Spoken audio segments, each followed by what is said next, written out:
Welcome to G Fun Facts Online. For nearly a century, one currency has ruled them all: the US dollar.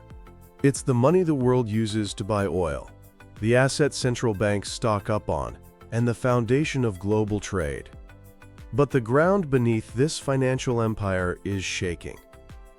A growing number of countries are actively trying to use the dollar less, a trend we call de-dollarization. This isn't just academic talk anymore. It's a real, tangible shift that's redrawing the map of global power and finance. Today, we're diving deep into why this is happening, how countries are doing it, and what a world less dependent on the dollar could look like. Let's start with how the dollar became king.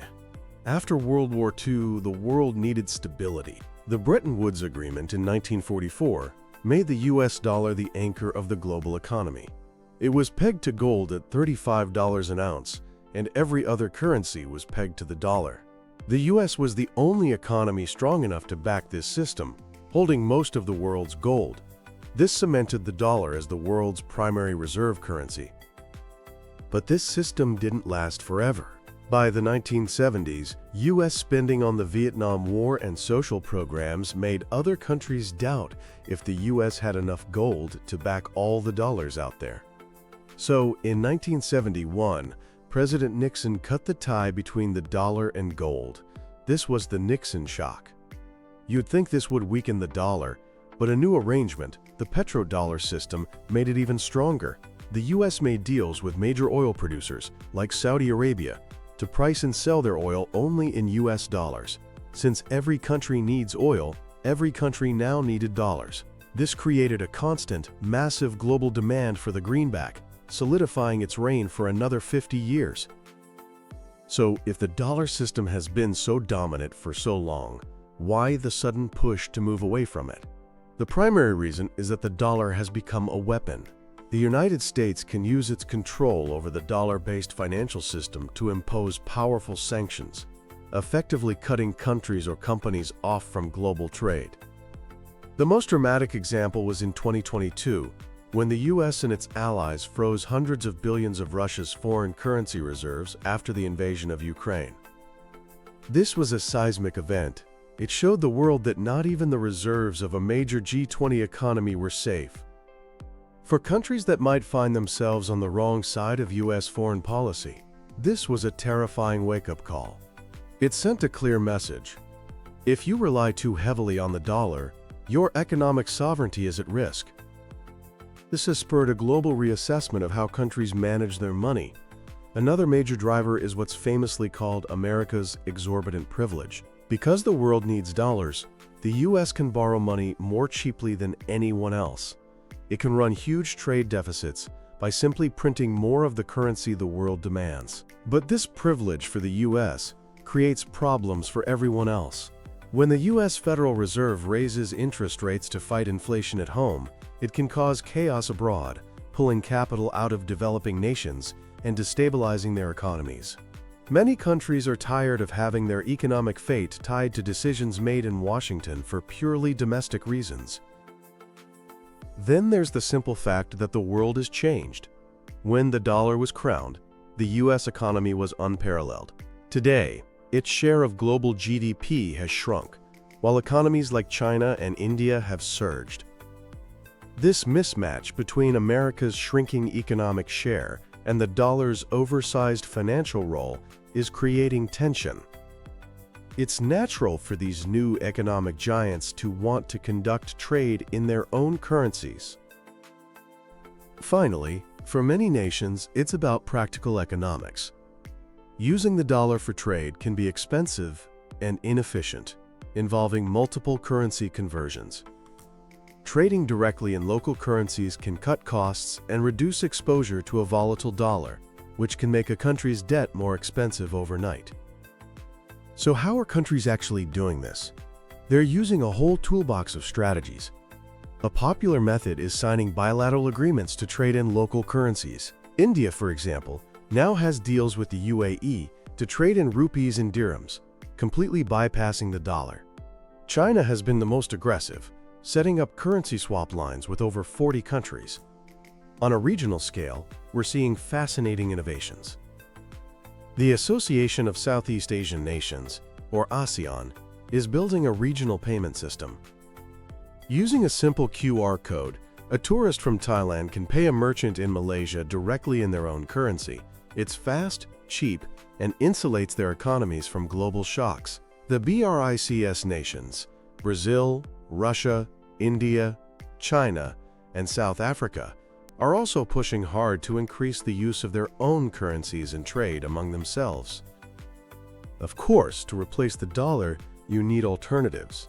No single currency is ready to take the throne, but we're moving towards a world with multiple major players. The euro is the clear number 2, but it's held back by the lack of a unified European treasury bond, a single safe asset like US T-bills. The Chinese yuan, or renminbi, is the obvious contender from the world's second-largest economy. China is actively promoting it with its own international payment system, CIPs, as an alternative to SWIFT. However, the yuan faces a huge hurdle: China's strict capital controls. For a currency to be a global reserve, investors need to be able to move their money in and out freely, which isn't the case with China.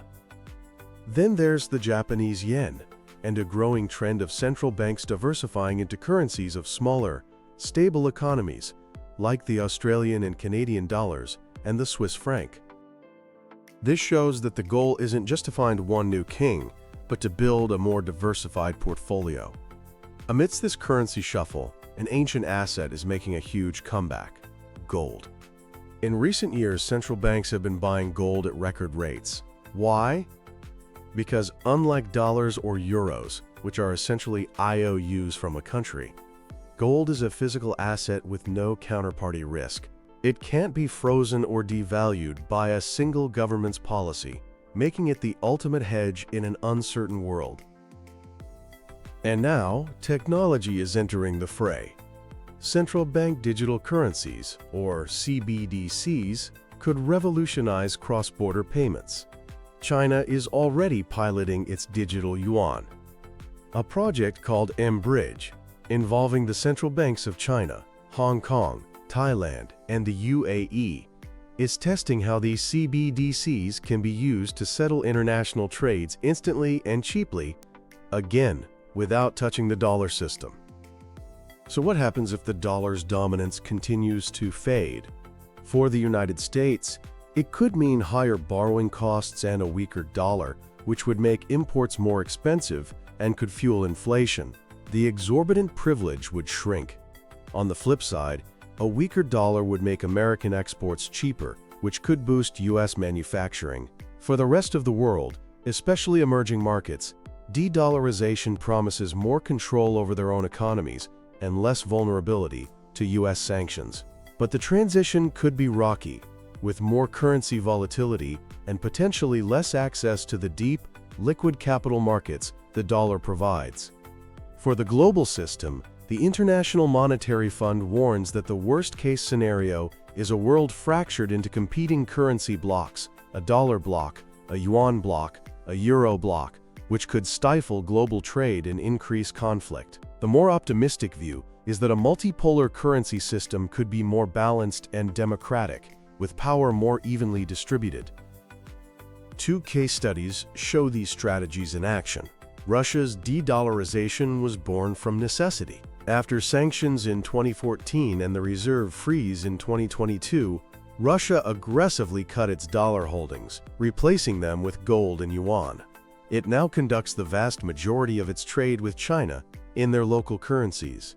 In contrast, ASEAN's approach is collaborative and proactive, focused on boosting regional trade and financial inclusion through its integrated payment network. So is this the end of the dollar's era? Not entirely, but its period of uncontested supremacy is certainly ending. The dollar will remain a major global currency for years to come, but it will be one of several poles in a new, more complex monetary world. We could see a fragmented system of rival blocks, or a more cooperative one managed by international institutions.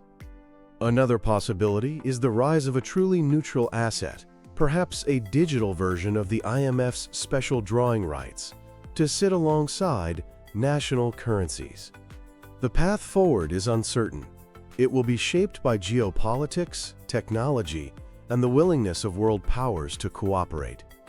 Navigating these choppy waters is one of the greatest challenges of the 21st century, and the outcome will define the global economy for generations. Thanks for tuning in to G Fun Facts Online.